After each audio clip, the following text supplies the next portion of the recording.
ఉదయకాలం ఒకటి చెప్పాను. రాత్రికాల సమయంలో దేవుడు మరొక మాటను బట్టి దేవుడు మాట్లాడుతున్నాడు. క్రైస్తవులకి కావాల్సింది ఏంటి? ఒకటి ప్రార్థన, రెండోది ఏంటంటే విశ్వాసము.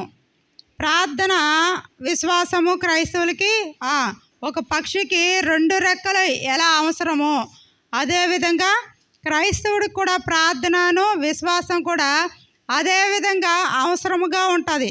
ఎందుకంటారా? పక్షికి ఒక రెక్క కానీ లేకపోతే ఏమన్నా దెబ్బ తగిలే అది అలా కుంటుబడి పడితే గనక అది ఏం చేస్తుందండి? ఎగరలేదు పైకి. అప్పుడు ఏ పిల్లు కానీ లేకపోతే కుక్క కానీ వచ్చి దాన్ని పట్టేసుకోవడానికి అవసరం ఉంటుంది. అదేవిధంగా క్రైస్తవుడు అన్న వారికి ఏంటంటే ప్రార్థన చాలా ప్రాముఖ్యము. ప్రార్థన ఉంటే సరిపోద్దంటే సరిపోదు, దానికి కూడా ఏం కావాలంటే విశ్వాసము అనేది కూడా జోడించాలి. ఈ రెండు ఉంటేనే ఆ క్రైస్తవులు ఎగురుతూ ఉంటారు. ఎగరడం అంటే గాల్లో ఎగరడం కాదండి, దేవుని సన్నిధిలో ఆత్మీయంగా దేవుడు రాకలో మనము ఎత్తబడ్డానికి దేవుడు కృప చూపిస్తూ ఉంటాడనమాట. అయితే మత్తయి రాసిన సువార్త 15వ అధ్యాయము 28వ వచనంలో మనం చూసినట్లయితే 28, అందుకు యేసు, అమ్మా, నీ విశ్వాసము చాలా గొప్పది, నీవు కోరినట్టే నీకు అవునుగా కానీ ఆమెతో చెప్పెను. ఆ గడియలోనే ఆమె కుమార్తె స్వస్థత నొందెను. దేవుని నామానికి మహిమ కలుగును గాక. ప్రార్థన చేసినప్పుడు కావాల్సింది ఏంటి? ముఖ్యంగా విశ్వాసం కావాలి. ఉదాహరణకు మనం ఊరు వెళ్ళాలంటే ఏం కావాలండి? ఏం కావాలి? ఊరు వెళ్ళాలంటే ప్రాముఖ్యమైంది. డబ్బు లేకుండా వెళ్ళలేం. ఇప్పుడు ఏంటంటే కొత్తగా వచ్చింది ఆధార్ కార్డు. అది లేకపోతే ఆడవాళ్ళు బస్సు ఎక్కించినట్లా. అది ఎంత ఇంపార్టెంట్. అది లేకపోతే మన జర్నీ ఏ విధంగా చేయడానికి అవకాశం ఉండదో, క్రైస్తవులు అన్న వారికి కూడా ప్రార్థనతో పాటు ఏంటంటే విశ్వాసము చాలా అవసరం. దేవుడు మాట్లాడుతున్నాడు. విశ్వాసం వలనంట ఎన్నో గొప్ప కార్యాలు జరగడానికి తోడ్పడుతూ ఉంటాయంట. ఎన్నో గొప్ప విజయాలు కూడా చాలామంది ఏం చేస్తున్నారంటే పొందుకోగలుగుతున్నారు. పెద్ద పెద్ద ఏంటంటే పెద్ద పెద్ద భక్తులను చూసినట్లయితే వారందరూ అంటే గంటల తరబడి ఉదయకాల కూడా సమయంలో మనం మాట్లాడుకున్నాం. జాన్ వెస్లీ గారు అని ఆయన ఏంటంటే 60 సంవత్సరాల వరకు ఉదయాన్నే ఏంటంటే 4 గంటలకు లేస్తే ప్రార్థనలో ఆయన ఏంటంటే ఎదిగేవాడంట. కొంతమంది అయితే రేయి మొదటి జామున లేచి కొన్ని రాత్రుల వరకు నేను ఉపవాసంతో కన్నీళ్ళు పెడుతున్నానని ప్రార్థన చేస్తున్నానని చెప్పడం మనం విన్నాము. అంతేకాకుండా విశ్వాసం లేకుండా ఏంటంటే దేవుడికి ఇష్టడై ఉండట అసాధ్యమంట. అంతేకాకుండా విశ్వాసము ద్వారానంట ఏంటంటే విశ్వాస సహితమైన ప్రార్థన ఒక రోగిని స్వస్థతపరుస్తుంది. ఒక రోగిని స్వస్థపరుస్తుంది అంటే పౌలు గారు తన సేవా పరిచర్యలో ఏం చేస్తున్నాడంటే సేవకు వెళ్తున్న సమయంలో అనేక మంది విశ్వాసులు వచ్చి ఆయన చేతిలో ఉన్న రుమాల తీసుకుని ఏంటంటే రోగి మీద వేస్తే సరిపోద్ది అని చెప్పి ఏం చేస్తున్నారంటే ఆ టవల్ని తీసుకెళ్ళి లేకపోతే పౌలుకున్న నడుకట్టిది ఆ తాడుని తీసుకెళ్ళి ఏ రోగి ఉంటే ఆ రోగి మీద పెడితే స్వస్థత పొందుకుంటున్నారు. ఎవరో విశ్వాసం వల్ల రోగి స్వస్థత పరచబడుతున్నారంటే అక్కడ పౌలుకున్న విశ్వాసాన్ని బట్టి కాదు, అక్కడ తీసుకువెళ్తున్న వారి విశ్వాసాన్ని బట్టి అక్కడ రోగులు స్వస్థపరచబడుతున్నారు.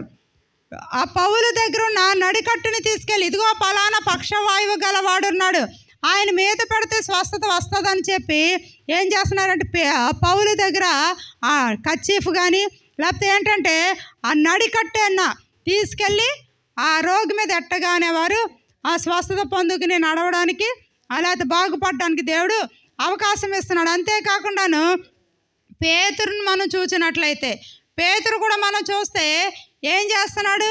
ఆయన నీడ పడగానే రోగులు పడుతున్నారని చెప్పి పలానా రోడ్డు నుండి లేదా పలానా వీధి నుండి ఇదిగో పేతురు వస్తున్నాడని చెప్పి అప్పుడంట ఇంట్లో ఉన్న వారందరూ రోగులు రోగం కలిగిన వారు ఎవరైతే ఉన్నారో వారందరినీ తెచ్చి ఏం చేస్తున్నారంటే ఎండ వచ్చినప్పుడు నీడ ఎటువైపు పడుతుందో చూసుకున్నంట అటువైపు పడుకోబెట్టేస్తున్నారంట రోడ్డు మీద.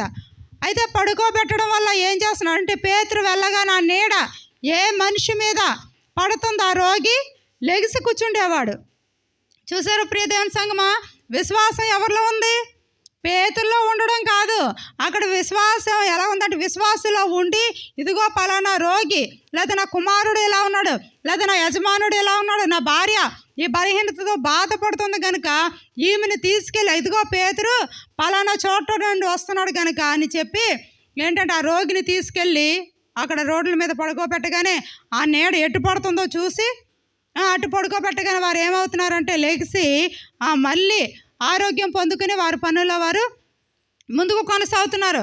అంతేకాకుండా ప్రియదేవుని సంగమం మనం చూసినట్లయితే శరీరధారిగా ఉన్న యేసుక్రీస్తు ప్రభు కూడా అక్కడ సువార్త చేస్తున్న కాలంలో ఏం చేస్తున్నాడంటే అనేక మందేనంట ఒక చోట కూర్చోబెట్టి సువార్త చేస్తున్న సమయంలోనంట ఆ గది అంతా నిండిపోయి ఉన్నది, బయట హాల్ అంతా నిండిపోయి ఉన్నది, చుట్టుపక్కల కూడా ఏంటంటే ఖాళీ లేకుండా ఉంటే అక్కడంట ఒక పక్షవాత రోగినంట ఏంటంటే మంచం మీద పడుకోబెట్టి ఆ ఇంటి పైకప్పుని తీసివేసి ఆ పెంకులన్నీ తీసివేసి అక్కడి నుండి కిందకి దింపారు.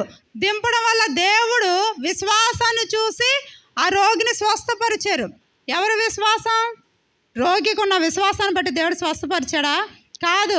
వారు దించిన వారు నలుగురు లేదా 10 మంది ఎంతమంది అయితే అది పట్టుకుని కిందకి దింపినప్పుడు వారి విశ్వాసాన్ని చూసి దేవుడు స్వస్థపరిచాడు. ప్రియ దేవుని సంగమం, నీ విశ్వాసాన్ని బట్టి నీ కుటుంబం రక్షించబడాలి. నీ విశ్వాసాన్ని బట్టి నీ కుమారుడు కానీ లేకపోతే భార్య కానీ ఆ కుటుంబంలో ఎవరైనా సరే ఏదైనా పొందుకోవాలంటే నీ విశ్వాసాన్ని దేవుడు ముందుగా చూస్తాడు. అలాగే ముందుగా చూసి ఏం చేస్తాడంటే విశ్వాస సహితమైన ప్రార్థన ఒక రోగిని స్వస్థపరుస్తుంది అన్న మాటని దేవుడు నెరవేరుస్తున్నాడు. ప్రియ దేవుని సంగమా, విశ్వాసము లేకుండానంట దేవునికి ఎవ్వరు ఇష్టడే ఉండరంట. విశ్వాసం లేకుండాంట ఆయన ఎవ్వరూ చూడలేరంట. ఎవ్వరూ చూడకుండానంట అంటే ఆయన విశ్వాసం ఉంచితేనే మన పరలోక రాజ్యంలోకి వెళ్ళగలుగుతాము, అక్కడ దేవుడి మహిమ మనం చూడగలుగుతాము. ప్రియ దేవుని సంగమా, కుమారుని మీద కూడా తండ్రికి అంటే ఎటువంటి విశ్వాసం ఉందంటే ఇక్కడ తండ్రి దగ్గర అనేకమైన సైన్యం ఉందంట, దేవదూతల సైన్యం ఉంది. తను పని చేయించుకోవడానికి, తన సొంత బిడ్డలను రక్షించుకోవడానికి, లేకపోతే తన రూపంలో ఉన్న ప్రజలందరిని రక్షించుకోవడానికి తండ్రి ఏంటంటే దూతలను పంపించి తన సైన్యాన్ని పంపించి ప్రతి ఒక్కరికి సువార్త చేయమని చెప్పచ్చు. కానీ ఆయన అలా చేయలేదు. ఎందుకంటే మానవ రూపంలో ఉన్న ఏంటంటే తన కుమారుడికి చెప్పి ఏమంటున్నారంటే ఇదిగో నా ప్రజలు నశించిపోవడం ఇష్టం లేదు కనుక ఇది ఈ బాధ్యత నీకు అప్పగిస్తున్నాను. ఆ కుమారుడి మీద విశ్వాసం ఉంచాడు, నమ్మకాన్ని ఉంచాడు తండ్రి. ఉంచడం వల్ల ఆయన చెప్పడం వల్ల క్రీస్తు ప్రభు అంటే ఏం చేస్తున్నాడంటే తండ్రి మాటకి లోబడి భూమి మీదకి వచ్చి నీ కొరకు నా కొరకు ఏం చేస్తున్నారంటే అక్కడ అనేకమైన అద్భుత కార్యాలు, దేశమంతా రక్షించబడడానికి, ప్రజలందరూ స్వస్థత పొందుకోవడానికి, విడుదల పొందుకోవడానికి, నిత్యరాజ్యం చేర్చబడ్డానికి కారకుడు ఎవరయ్యారంటే క్రీస్తు ప్రభు అయ్యాడు. ప్రియ దేవుని సంగమా, యేసు క్రీస్తు ప్రభు అంట యెరూషలేము నుండి అంట సీదోనుకు ప్రయాణమే వస్తుంటే యెరూషలేము నుండి మొన్నటి వరకు కొంత వాక్యం దేవుడు మనతో మాట్లాడాడు. ఏంటంటే చేతులు కడుక్కోకుండా అని శిష్యులు ఎందుకు భోజనం చేస్తున్నారు అనేసి అని అంటే అక్కడ సద్దుకాయలు వారు అందరూ అడుగుతున్నారు కదండి. ఆ మాటలు మనం విన్నాం. అది ఎక్కడ జరిగిందంటే యెరూషలేములో జరిగింది. యెరూషలేములో నుండంట ఎక్కడికి వస్తున్నాడంటే సీదోను పట్టణానికైనా సేవ చేసుకుంటూ వస్తున్న సమయంలోనంట అక్కడ ఆ ప్రాంతంలో నుండంట కనాను స్త్రీ ఒక్కతే అక్కడ ఏంటంటే యేసుక్రీస్తు ప్రభు దగ్గరికి వచ్చిందంట. వచ్చి ఏమంటుంది, దావీదు కుమారుడా నన్ను కరుణించమని చెప్పి గట్టి గట్టిగా కేకలు వేస్తుంది. అంతేకాకుండా ఇదిగో నా కుమార్తె కంట దయ్యము పట్టి బహుగా బాధపడుచున్నదని కేకలు వేస్తుందంట. కేకలు వేస్తున్న సమయంలో అక్కడ ఉన్న అందుకు అంటే ఆయన ఏమి సమాధానం చెప్పకుండా ముందుకు వెళ్ళిపోతున్న సమయంలో శిష్యులు వచ్చి అడుగుతున్నారు, ప్రభువా ఇదిగో ఈ కనాను స్త్రీ ఆమె అవసరత కొరకు నీ పాదాల యొద్దకు వచ్చింది కదా, ఆమె అవసరత ఏంటో నువ్వు తీర్చొచ్చు కదా, తీర్చి ఆమెను ముందు పంపివేయచ్చు కదా అని చెప్పి రిక్వెస్ట్ చేశారంటండి. ఎవరు చేశారు రిక్వెస్ట్? శిష్యులు, 12 మంది శిష్యులు. ఆమెను చూడండి, ఆమె తలలు పైకెత్తండి, నా వైపు తిరగాలి. శిష్యులు రిక్వెస్ట్ చేస్తున్నప్పుడు అక్కడ మనం కూడా రిక్వెస్ట్ చేస్తూ ఉంటాము. ఎప్పుడు అండి? ఎవరైనా మనం జర్నీ చేస్తున్న సమయంలో గర్భిణీ స్త్రీలు కానీ నుంచుని ఉంటే ఏం చేస్తాము? అమ్మ కొంచెం లేవచ్చు కదా, ఈ అమ్మాయి నీళ్ళు వేసుకున్నంత కాబట్టి ఆమె కూర్చుంటుంది అని చెప్పి అని ఏం చేస్తామంటే రిక్వెస్ట్ చేస్తూ ఉంటాం. లేదా చిన్నపిల్లలు ఎత్తుకున్న వాళ్ళని చూసి ఇదిగో లైన్లో ఎంతసేపు నుంచి ఉంటుంది ఆ పిల్ల, బాబుని ఎత్తుకున్నంత కాబట్టి కొంచెం ప్లేస్ ఇవ్వచ్చు కదని మనం రిక్వెస్ట్ చేస్తాం కదా. అదేవిధంగా శిష్యులు ఏం చేస్తారంటే ప్రభువుని రిక్వెస్ట్ చేస్తున్నారంటే ఏమని? ఇదిగో ప్రభు, కనాని స్త్రీ తన కుమార్తె బాగు కొరకు నీ పాదాల చెంతకు వచ్చింది కదా, ఆమె అవసరత తీర్చి నువ్వు పంపించేయచ్చు కదా అని అంటేనంట 24వ వచనంలో ఆయన అంటున్నాడు, ఇశ్రాయేలు ఇంటి వారికే కానీ, ఇదిగో ఇశ్రాయేలీలో నశించిన గొర్రెల యొద్దకే కానీ మరి ఎవరి యొద్దకైనాను నేను పంపబడలేదు రక్షించడానికంట. అక్కడ ఇంకెవరికి కాదు, ఇశ్రాయేలు ప్రజలకే అని చెప్పి అని అంటుంటే అయినను ఆమె వచ్చి అంట ఆయనకు మొక్కి ప్రభువా నాకు సహాయము చేయవని చెప్పి దీనంగా అడుగుతుందంట. అందుకు ఆయనట అక్కడ చెప్తున్న సమాధానం చూస్తే పిల్లల రొట్టె తీసుకొని కుక్క పిల్లలకు ఎవరైనా వేస్తారా చెప్పండి? మీ పిల్లలు తిన్నా నోట్లో పెట్టుకున్న రొట్టె ముక్కని చేతిలో లాక్కుని కుక్క పిల్లలకి వేస్తామా? మనం వేయము. ఎందుకు? నా పిల్లలు తినాలి, నా పిల్లలు మంచిగా ఉండాలి, నా పిల్లలు ఆరోగ్యకరంగా ఉండాలని చెప్పి మనం ఏ విధంగా చేస్తామో అలాగ అక్కడ ఆమె విశ్వాసాన్ని పరీక్షించడానికి ప్రభు అంటున్నాడు. అదే మనమైతే గనక ఇంతవరకు నేను ప్రాధాన్యత పొందుకున్నాను, స్వస్థ కొరకు అడుగుతున్నాను, నా కుమార్తె కొరకు కనీసం ఇంత కూడా కనికరం లేదా అని చెప్పేసి వెళ్ళిపోను. అవునా కదా? మనకు పౌరుషాలు ఎక్కువ. కానీ కానాను స్త్రీకి ఏంటంటే విశ్వాసంతో పాటు అంట పట్టుదల కూడా ఉంది, నా కుమార్తెని ఎలాగైనా బాగు చేయాలని. అదే ఇంకొకరు ఎవరన్నా అయితే నువ్వు కాకపోతే ఇంకెవరి దగ్గర లేదా స్వస్థత? చెయ్యట్టగానే పడిపోతున్నారు, ఏంటి ఓదగానే పడిపోయే రోగులు స్వస్థ వస్తున్నారని చెప్పి పలానా చోటుకి తీసుకెళ్తానని చెప్పి వెళ్ళిపోతా ఉంటారు. కానీ ఈ కనాను స్త్రీ అలా చేయడం అనేసి ఏంటంటే ప్రాధాన్యత ఆమె ఏం చేస్తుందంటే సహాయం చేయ ప్రభు అని చెప్పి ఆడ కుమారుని వేడుకుంటుంది. వేడుకుంటేనంట ఆయన అంటున్నాడు, ఇదిగో రొట్టెను తీసుకెళ్ళి రొట్టెని తీసుకెళ్ళి కుక్క పిల్లలకు వేయడం ఎవరైనా చూసావా అంటే ఆమె ఏమంటుంది? నిజమే ప్రభువా, కుక్క పిల్లలు కూడా యజమాని చేతిలో నుండి పడిన మొక్క కొరకు ఆశతో చూస్తాయి కదా, ఇదిగో నీ చేతి ద్వారా స్వస్థత కొరకు నేను కూడా చూస్తున్నాను, నా కుమార్తె బాగుపడాలి అని ఎదురు చూస్తున్నాను అని అన్నప్పుడంట అందుకంట ఆయన ఏమంటున్నాడంటే, అమ్మా నీ విశ్వాసము చాలా గొప్పది. మనం దేంట్లో చూస్తాము గొప్పతనాన్ని?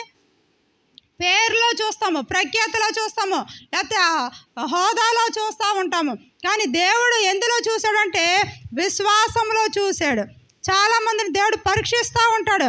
యోబును కూడా విశ్వాసంలో నిలబడతాడా పడిపోతాడా అని చెప్పంట అక్కడ సాతాను వచ్చి అడిగినప్పుడు ప్రభుని నువ్వు ప్రాణం వరకు నీ చేతికి నేను అప్పగించట్లేదు, కానీ తన్ను నీ చేతికి అప్పగిస్తున్నాను, యోబు కుటుంబాన్ని అప్పగిస్తున్నాను, యోబు నీకు అప్పగిస్తున్నాను అని అన్నప్పుడంట సాతాను ఎన్నో విధాలుగా యోబుని చిత్రహింసలు పెట్టింది, కుమారులందరినీ తీసుకుపోయింది, తనకు కలిగిన ఆస్తిని అంతటినీ పోగొట్టింది, తనకి బలహీనత వచ్చింది, అనారోగ్యం వచ్చింది. అయినప్పటికీ కూడా విశ్వాసాన్ని కోల్పోలేదు ఆ యోబు. ఆ విశ్వాసమే ఆయనకంట 2 ఆశీర్వాదాన్ని దేవుడు అనుగ్రహించాడు. ప్రియ దేవుని సంగమా, ఇదిగో క్రైస్తవులుగా ఉన్నామన్న పేరు మనకి ఉండడం కాదు, కానీ ఏంటంటే ప్రార్థన అండ్ పట్టుదల కలిగి విశ్వాసంలో ముందుకు కొనసాగి ఓపికతో ఎదురు చూడాలని చెప్తున్నాడు దేవుడు. నీవు కోరినట్టే నీకు అవునుగా అని చెప్పి ఆ స్త్రీతో చెప్పాడు. నువ్వు కోరుకున్నది నీకు జరగాలని ఎంతమందికి ఉంది? నేను పలాంది కోరుకున్నానండి, అది జరగాలని ఎంతమందికి ఉంది? నాకైతే ఉంది. నేను కోరుకున్నాను, ఒక అంశం కోరుకుని ఇక్కడ 40 దినాలు ఉన్నాను, ఆ కోరిక నాకు జరగాలని చెప్పి దేవుని సన్నిధిలో ప్రార్థన చేస్తున్నా.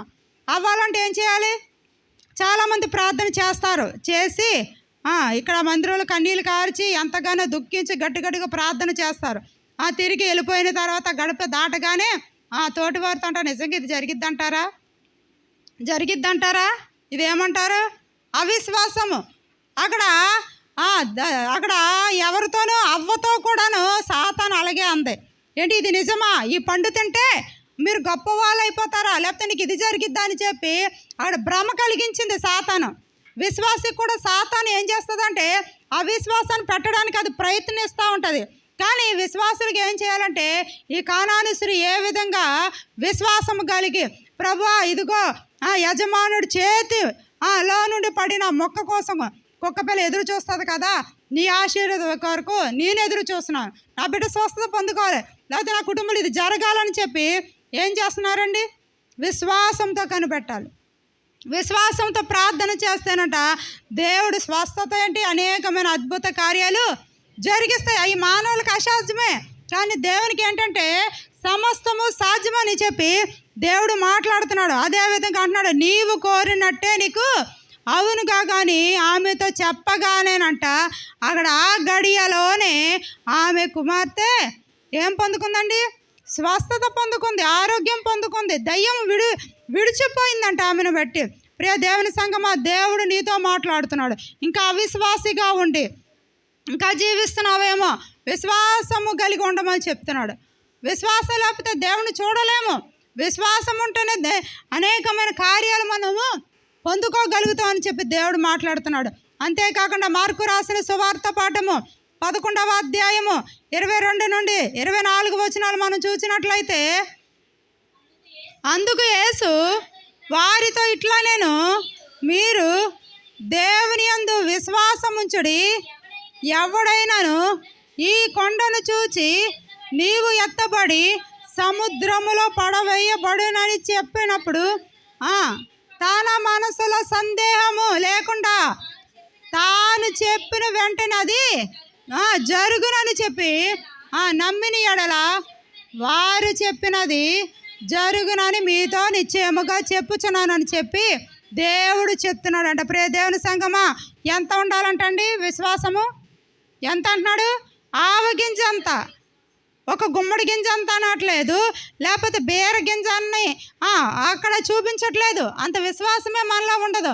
కానీ ఏమంటున్నాడంటే ఆవగింజ కూరల్లో మన తాలింపుల్లో వేసుకున్నది చిన్నది, ఆ చిన్న దాని అంతా నీకు విశ్వాసం ఉంచితేనంట కొండని నువ్వు పడిపో ఇక్కడ ఉండకు అనేసి అంటేనంట. అదంటే ఎక్కడంటే ఎత్తబడి సముద్రంలో పడుతుందంట. అంటే సముద్రంలో పడుతుందంటే ఆవగింజంత విశ్వాసం నీకుంటేనంట ఏంటంటే వేర్లతో సైతము ఆ సమస్య లేదా నిన్ను ఇబ్బంది పెడుతున్న ఏదైనప్పటికీ కూడా అంట వేర్లతో సైతము తీయబడి సముద్రంలో పాడవేస్తాడు. అది ఇంకా అసలు నీ కంటికి కనబడదు, నీ జోలికి రాదు.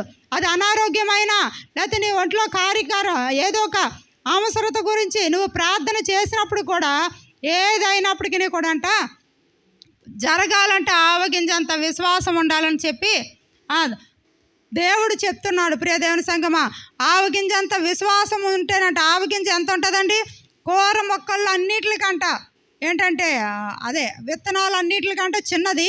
కానీ ఆ చిన్నది మనం ఏంటంటే విత్తనాలు పాతినప్పుడు కూర మొక్కలు అన్నిటికంటే పెద్దదిగా అవిద్దంట. అవంట అక్కడ ఏంటంటే అనేకమైన పక్షులకంటే ఏం చేస్తుందంటే నివాస స్థానముగా చెట్టు ఏర్పడతాకే ఉంటుంది. నువ్వు కూడా ఆవగింజంత విశ్వాసం నీలో ఉంటే గనక నిన్ను బట్టి ఆ వృక్షము ఆ విత్తనం చిన్నదైనప్పటికీ వృక్షం ఎంత పెద్దగా అయ్యి అనేక పక్షులకు ఆశ్రమం ఇచ్చిందో నీలో ఉన్న చిన్న విశ్వాసాన్ని బట్టంట నిన్ను వృక్షం కింద చేసి నీ కింద అనేక మందిని దేవుడు ఆశ్రయంగా ఉండేలాగా దేవుడు చేస్తానని చెప్తున్నాడు. ప్రియ దేవుని సంగమా, నిజమే. సండే స్కూల్లో పిల్లలంట సండే స్కూల్ టీచరు చెప్తున్నప్పుడు విన్నారంట. ఇదిగో వాళ్ళు సండే స్కూల్ చెప్తున్న సమయంలో వారికి రోడ్డు మధ్యలోనంట పెద్ద ఏంటంటే కొండ ఉండేదంట. ఆ కొండ ఉంటేనంట ఈ సండే స్కూల్ పిల్లలు ఆ కొండ చుట్టూరు తిరిగి రావాలి. అప్పుడు టైము అయిపోయేది. తర్వాత ఏంటంటే కాలుకి ఏయో ఒక ముళ్ళులు గుచ్చుకుంటాయంట. అంతేకాకుండా సమయానికి కూడా వెళ్ళలేక ఏంటంటే చాలా ఇబ్బంది పడేవారంట దూరము. అయితే టీచర్ ఒకనొక సమయంలో ఈ వాక్యం గురించి చెప్పిందంట. ఆవగింజంత విశ్వాసం ఉంచితే మనం ప్రార్థన చేస్తేనంట ఆ కొండని ఎత్తి పడిపో అని అనగానే అక్కడ సదునం అయిపోద్ది అని చెప్పిన మాట పిల్లలకి జ్ఞాపకం వచ్చి ప్రతి నిత్యమంట వారి చేతులు దేవుని వైపు ఎత్తి ప్రార్థన చేస్తూనే ఉన్నారంట. ప్రభువా ఇదిగో ఈ కొండను అడ్డు మాకు తొలగించండి, మేము సన్నిధికి వెళ్ళడానికి చాలా లాంగ్ అయిపోతుంది, మేము త్వరగా వెళ్ళలేకపోతున్నామని ప్రార్థన చేసినప్పుడు అంట ప్రభుత్వం ద్వారా అంట అదేం చేశారంటే తొలగించబడి అక్కడ మంచిగా రోడ్డు వేయడానికి దేవుడు కృప చూపించాడు. ఇదిగో పిల్లల్లో ఉన్న ఆ విశ్వాసాన్ని కూడా నీలో ఉండాలని చెప్తున్నాడు. అక్కడ సిదోను పట్టణంలో ఉన్న ఆ సహోదరులో ఉన్న ఆ చిన్న విశ్వాసాన్ని బట్టంట ఆమె కుమార్తెలో ఉన్న దయ్యాన్ని పోగొట్టుకునేలాగా దేవుడు కృప చూపించాడు.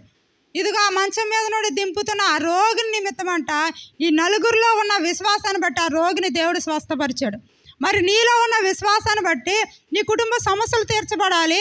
నీలో ఉన్న విశ్వాసాన్ని బట్టి అనేక మంది రోగులు స్వస్థత పొందుకోవాలి, అనేక మంది సమస్యలు కూడా విడుదల పొందుకోవాలని చెప్పి దేవుడు మాట్లాడుతున్నాడు. ప్రియ దేవుని సంఘం, మార్కు రాసిన సువార్త 5వ అధ్యాయము 25వ వచనంలో మనం చూసినట్లయితే 12 ఏండ్ల నుండి రక్తస్రావ రోగము కలిగి స్త్రీ ఉండేను. ఆమె అనేక వైద్యుల చేత ఎన్నో తిప్పలు పడి తనకు కలిగినదంతయు వ్యయము చేసుకొని ఎంత మాత్రమును ప్రయోజనము లేక మరింత సంకటము పడిన. దేవునామానికి మహిమ కలుగును గాక. ఎన్ని సంవత్సరాలండి? 12 సంవత్సరాల నుండి అంట ఆ రక్తస్రావ స్త్రీ అంటే బాధపడుతుంది. ఆ వ్యాధితో, ఆ బలహీనతతో ఎక్కడికి నలుగురిలోనికి వెళ్ళలేక, ఆమె తర్వాత సొంత పిల్లల దగ్గర కూర్చుని మాట్లాడలేక, యజమానుడితో సంతోషంగా మాట్లాడలేక చాలా ఇబ్బందులు పడుతూ అనేకమైన డాక్టర్ల చేత, వైద్యుల చేత తిరిగి ఏంటంటే తనకున్న ఆస్తి అంతా కూడా పోగొట్టుకుంది. అయినప్పటికీ కూడా ఎక్కడ చూసినా ఆవిడికి స్వస్థత రాకపోయే సమయానికంట ఒక మాట విన్నదంట. ఇదిగో యేసుక్రీస్తు ప్రభుని ఈ పలానా రోడ్లోంచి వస్తున్నాడు, ఆయన వస్త్రపు చెంగు మాత్రము నేను ముట్టితే సరిపోద్దని చెప్పుకునంట. ఓపిక లేకపోయినా సరే ఏం చేసిందంటే ఆమె వెళ్ళి ఆయన వస్త్రపు చెంగు ముట్టగానే ఆమెలోనికి ఆయన ప్రభావం వెళ్ళంట ఆ రోగాన్ని వెంటనే కట్టుబడిందంట. ఆ రోగం వెంటనే ఆగిపోయింది. ఆ బలహీనత మరి ఇంకెప్పటికీ రాలేదంట. డాక్టర్లు ఇచ్చిన మందులు వేసుకుంటే ఆ పవర్ ఉన్నంతసేపు ఆ నొప్పి కొంచెం ఆగుతుందేమో, తర్వాత మరలా కొంచెం గట్టిగా పనిచేస్తే మరలా బలహీనత కనబడుతుంది మనకి. కానీ దేవుడు స్వస్థపరిచితే మరి అది అన్నటికీ మరలా రాకుండాను దేవుడు నిర్మూలన చేస్తాడనమాట. ఆ రక్తరోగస్త్రీ ఏంటంటే 12 సంవత్సరాలు ఉండంట ఎంతో డబ్బు పోగొట్టుకుంది. ఆవిడకున్నదంతా వ్యయం అయిపోయింది. ఆ బంధువులందరూ దూరం అయిపోయారు. బలహీనతగా ఉంటే ఎవరైనా దగ్గరికి వెళ్తారా? స్త్రీ కానీ పురుషుడు కానీ బలహీనత ఉండి అన్ని మంచం మీద కానీ వెళ్ళైతే గనక ఎంత చిరాకు పడతారండి.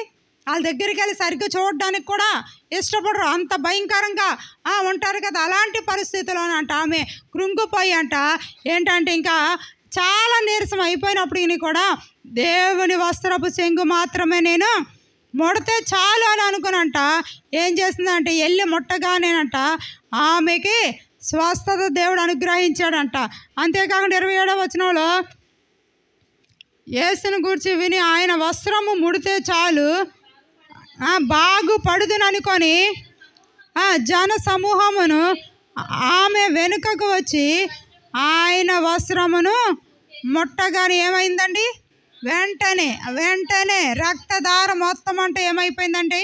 ఆ శరీరంలో ఉన్న బలహీనత అంట, ఆ బాధ నివారణ అంతా అంట తొలగిపోయిందని చెప్పి అక్కడ రాయబడి ఉన్నది. ప్రియ దేవుని సంగమా, అందుకని మనం చూసినట్లయితే విశ్వాసిగా పేరుంటే సరిపోదు, కానీ విశ్వాసిగా ప్రార్థన ఉండాలి, విశ్వాసికి విశ్వాసం ఉండాలి. ఆ విశ్వాసి ఎలా ఉండాలంటే 10 మందిని అయినా రక్షించేవారుగా ఉండాలి. దేవుని కొరకు మనము కొన్ని ఆత్మలు రక్షించేవారుగా మనం ఉన్నప్పుడంట దేవుడికి అక్కడ సంతోషము. తండ్రి కుమారుని నమ్మి కుమారుని మీద విశ్వాసం ఉంచి భూమి మీదకి పంపించినప్పుడు తన పని అంతటి ఏ విధంగా నెరవేర్చి తండ్రికి సంతోషం ఇచ్చాడు, మనం కూడా ఆయన కుమార్తెలుగా ఉన్నాం కనుక మన విశ్వాసము బట్టి అంటే ఇంకా అనేక మంది దేవుని ఎరగలేని వారు, లేకపోతే రక్షణ లేకుండా లోకంలో కలిసిపోయిన వారు అందరూ కూడా ఏంటంటే దేవుణ్ణి తెలుసుకొని వారు రక్షించబడాలి. బాప్తీసం లేని వారు బాప్తీసం తీసుకోవాలి. ఇంకా అనేకమైన విధాల్లో చిక్కుల్లో పడిపోయి ఉంటే ఆ కట్లన్నీ తెంచుకొనంట దేవుని దగ్గరికి వచ్చేలాగా ఉండేలాగా మన విశ్వాసం ఉండాలి. అట్లయితే భాగ్యము మన విడుకల్లో నెరవేర్చబడను గాక. ప్రార్థన చేద్దాం. విశ్వాసం గురించి ప్రార్థన చేద్దాం. ప్రభా, ఇదిగో ఇప్పుడు వరకు నా విశ్వాసం ఎలా ఉంది? ఇప్పుడు వరకు నాయనా నీకు తండ్రి